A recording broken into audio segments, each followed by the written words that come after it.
dan karena penderitaan, ya bisa dikatakan penderitaan kali ya, atau apa ya.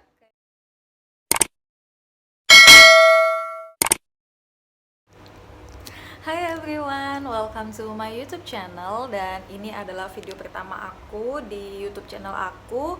Dan konten-konten yang akan aku upload di YouTube channel aku itu akan seputar tentang edukasi, tentang scholarship, materi TOEFL mungkin, atau mungkin materi bahasa Inggris basic yang lainnya, dan mungkin juga akan seputar tentang lifestyle.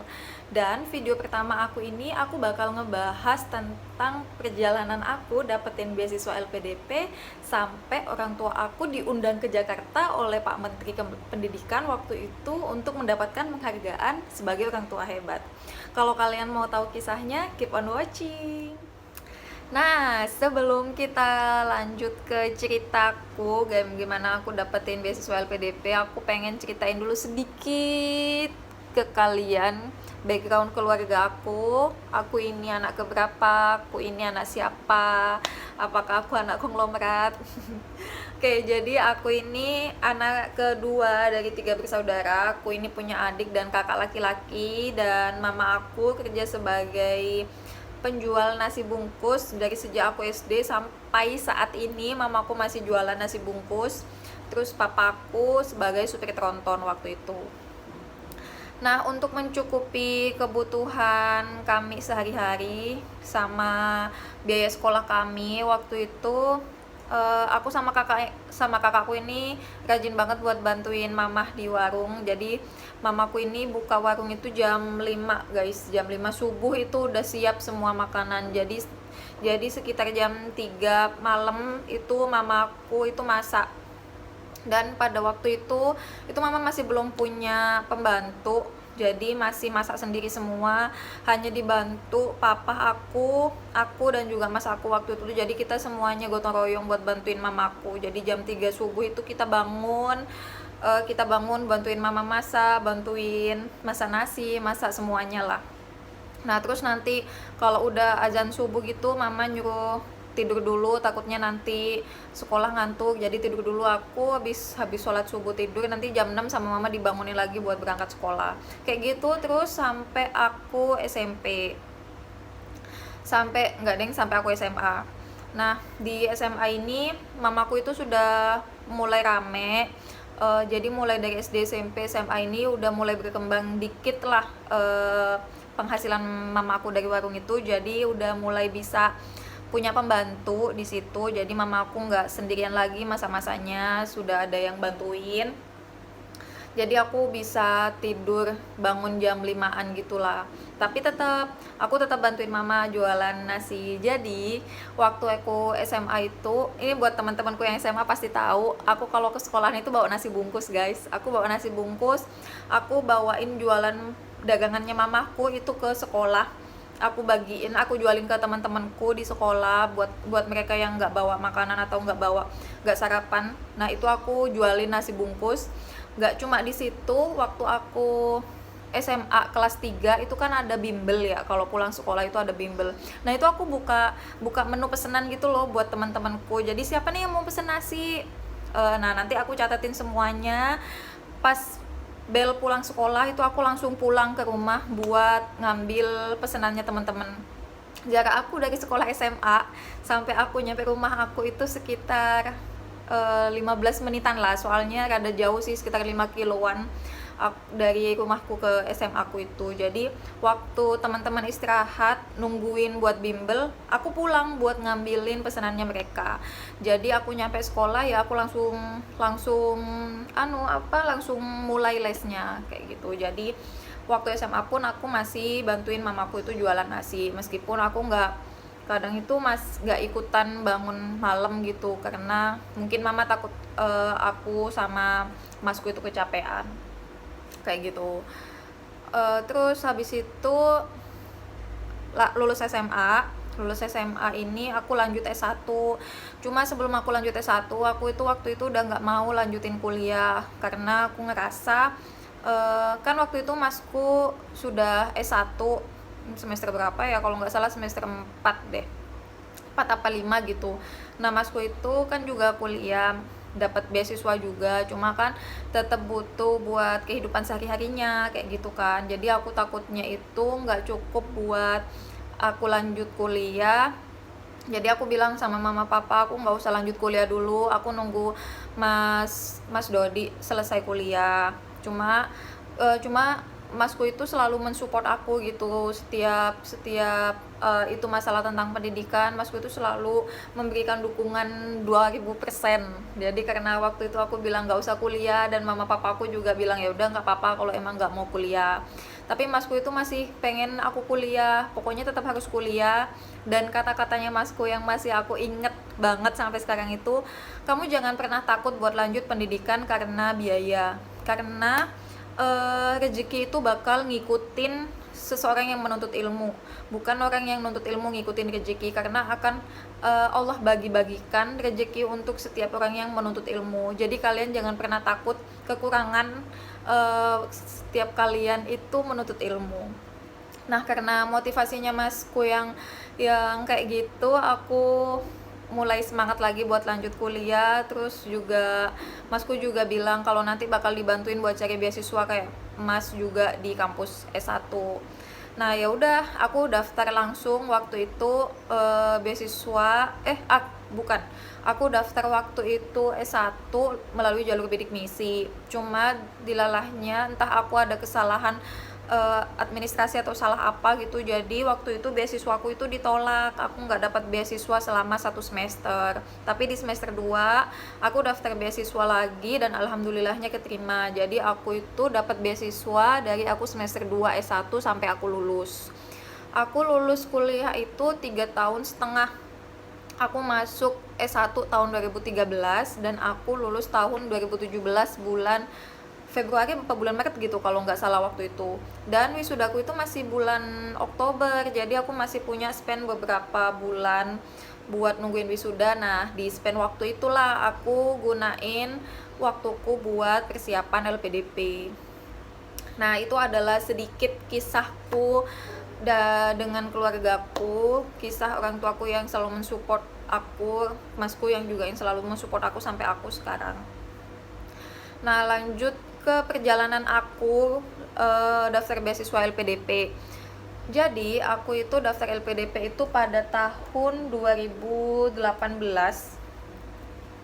Aku itu daftar pada tahun 7 Mei tahun 2018. Itu aku daftar LPDP, aku submit. Tapi sebelum aku daftar LPDP itu persiapannya itu nggak seinstan itu, guys. Jadi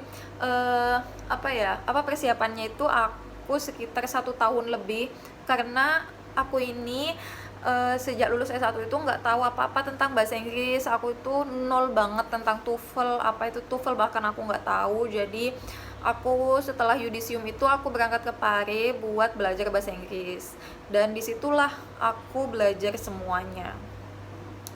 Waktu itu aku belajar itu sampai nggak tidur, guys, sampai aku sehari itu tidur cuma 2-3 jam lah, karena aku merasa aku ini paling bodoh, paling nggak tahu apa-apa jika dibandingkan sama teman-temanku yang lain yang sudah expert, yang sudah sus gitu bahasa Inggrisnya kan. Jadi aku tuh merasa lemah, dan ketika mereka istirahat aku gunain waktuku itu buat belajar kayak gitu, sampai aku dinyatakan lolos seleksi. Jadi tahapan dan seleksi LPDP itu ada 3. Yang pertama itu tahap administrasi, yang kedua itu adalah tes potensi berbasis komputer. Nah, ini tuh tahap kedua ini ada psikotes, ada akademik kayak gitu-gitulah, TPA lah.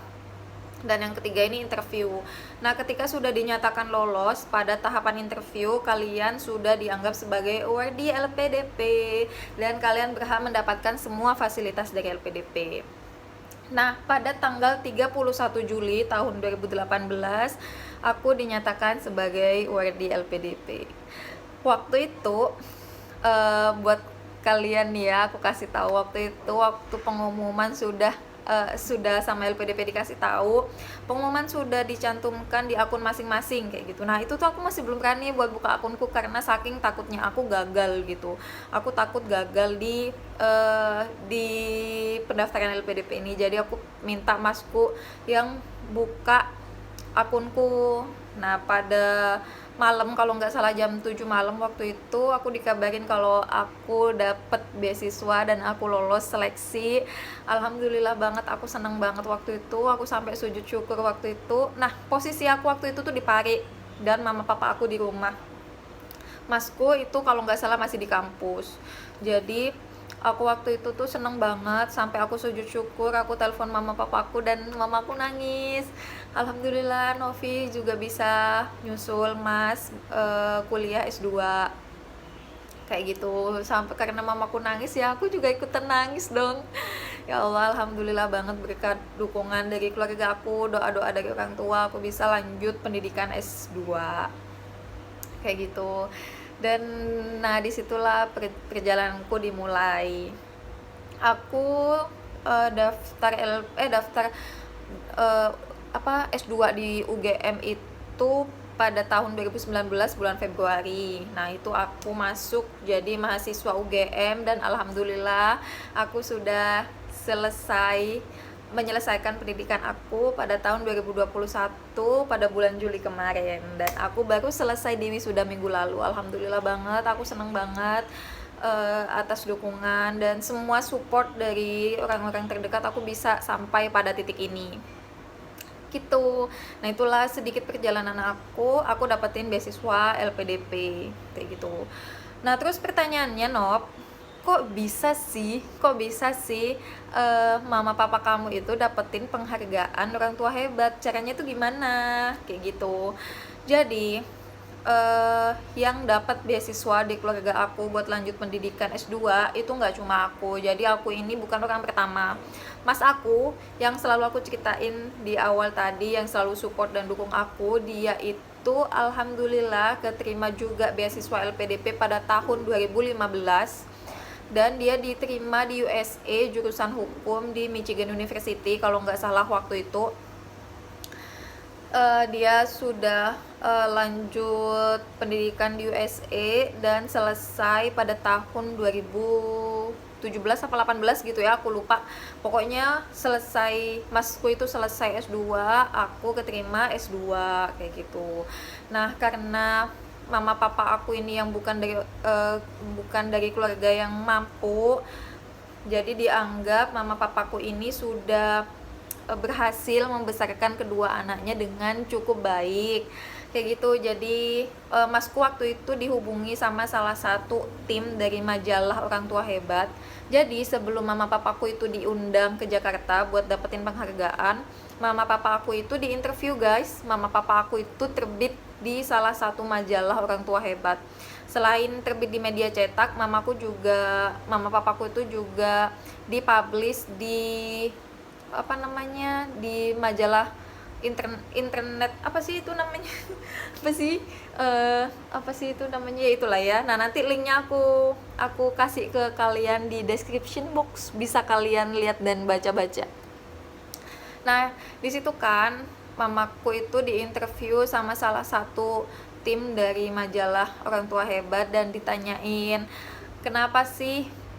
gimana sih caranya bisa membesarkan anak-anaknya bisa sukses kayak gini ya, meskipun bukan dikatakan sukses ya, tapi berhasil mendapatkan pendidikan dengan jalur beasiswa gitu kali ya, yang lebih tepatnya.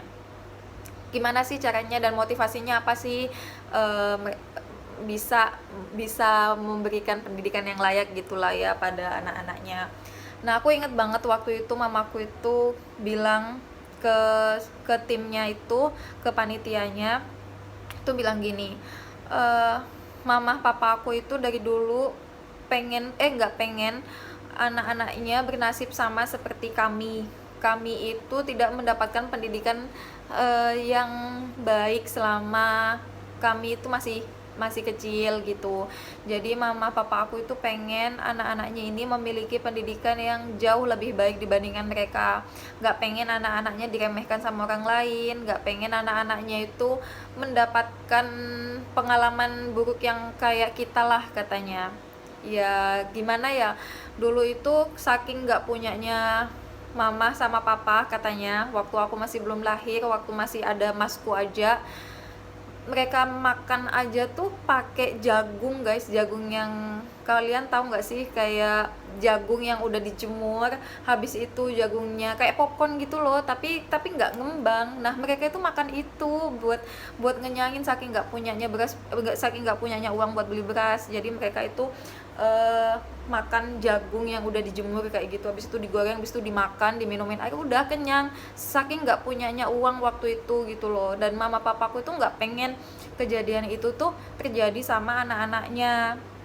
Jadi kenapa mama sangat memotivasi anak-anaknya untuk ayo belajar, ayo belajar, ayo jadi orang hebat kayak gitu. Dan papaku yang selalu ngedukung kami, yang selalu memberikan kasih sayangnya ke kami. Ya meskipun mungkin cara mendidiknya papa itu sedikit berbeda, jadi emang papaku itu nggak terlalu banyak bicara, tapi orangnya tuh sayang dan tegas banget ke kita. Jadi dulu waktu aku SD ya jadi waktu aku SD, masku itu kan selalu memang juara satu ya, sejak SD, SMP sampai SMA tuh pastilah juara satu. Nah sementara aku waktu aku SD itu, aku pernah rankingku itu 21. Jadi saking aku nggak tahu waktu itu kalau ternyata ranking 21 itu bukan yang terbaik gitu loh. Jadi aku tuh teriak-teriak coba dari depan rumah tuh, mama aku dapat ranking 21, aku bilang gitu. Mas Dodi lo cuma ranking 1, aku bilang kan masih bagus aku masih bagus aku bilang gitu kan. Terus sama papaku tuh aku digeplak, kamu itu ya bisa-bisanya bangga dapat ranking 21, yang bagusnya ranking 1, lo kan masih banyak aku rankingnya, aku ranking 21 kayak gitu gitulah intinya. Dan sejak kelas 4 SD, karena aku udah tahu kalau ranking 1 itu jauh lebih baik, nah dari situlah aku berusaha buat dapetin ranking 1. Dan alhamdulillah sejak kelas 6 kelas 4 SD itu aku nggak pernah dapet 20 ranking 21 lagi, jadi paling nggak aku selalu ada di 10 besar kayak gitu. Nah lanjut nih, kan udah kan sama mamaku diceritain semuanya pengalamannya, nggak pengen bernasib sama kayak orang tuanya. Nah disitulah motivasi mamaku itu muncul gitu, nggak pengen anak-anaknya itu bernasib sama. Sudah pada tahun 2020 itu ternyata majalahnya udah terbit, dan dikabarin lagi sama tim yang waktu itu nginterview mama kalau mama papa itu terpilih menjadi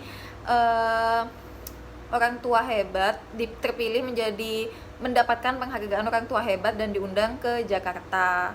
Jadi kalau nggak salah itu yang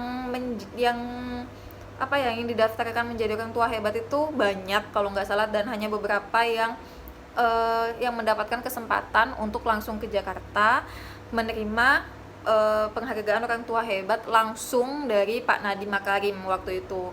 Beliau waktu itu kalau nggak salah baru pertama menjabat, di awal-awal menjabat sebagai Menteri Pendidikan gitulah. Nah disitulah baru mamaku dapet penghargaan penghargaan orang tua hebat, karena sudah dianggap sudah membesarkan kedua anaknya dengan cukup baik. Nah tinggal adikku nih yang masih SMP dan masih merintis lah kayak gitu. Itulah perjalananku dari aku daftar LPDP sampai dapetin beasiswa S2, sampai alhamdulillah saat ini aku sudah lulus dan sudah mendapatkan gelar magister. Dan pertanyaan yang terakhir, Nop, kenapa sih kamu bisa termotivasi banget buat lanjut kuliah? Kenapa gitu kan? Kenapa kamu nggak habis S1 langsung kerja aja lah, nggak usah lanjut sekolah? Sebenarnya yang menjadi motivasi paling besar aku harus lanjut kuliah itu ya dari mama papaku, karena mama papaku yang pengen banget ngebuktiin ke masyarakat kalau anak seorang penjual nasi itu bisa mendapatkan pendidikan yang layak. Itu pengen gitu loh aku ngebuktiin. Dan karena penderitaan, ya bisa dikatakan penderitaan kali ya, atau apa ya, kayak apa ya, kalau dulu tuh aku sering lihat mamaku tuh kan sholat malam terus nangis gitu kan, karena nggak punya uang buat bayar sekolah lah, karena apalah gitu kan. Jadi tuh di situ tuh aku termotivasi buat menjadi orang sukses. Aku harus bahagiain mama papa, aku harus bahagiain mama papa kayak gitu. Dan sering banget tuh kan dengar dari tetangga, lah nak jual nasi sama supir tronton bakal jadi apa sih, paling cuma jadi guru aja, guru sekolah kayak gitu, guru SD. Padahal ya nggak ada masalah kan sebenarnya sama guru SD, cuma mungkin karena penghasilan guru yang nggak terlalu tinggi jadi mereka sedikit meremehkan gitulah. Dan aku pengen ngebuktiin ke mereka gitu.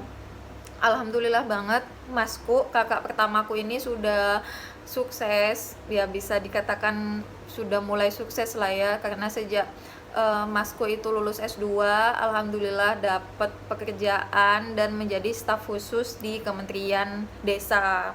Jadi sekarang masku itu ada di Jakarta.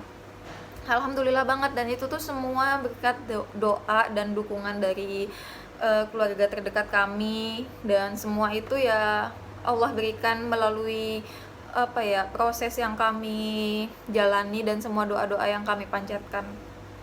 Ya begitulah, itu semua kisahku selama aku S1 dapetin beasiswa sampai aku sekarang lulus.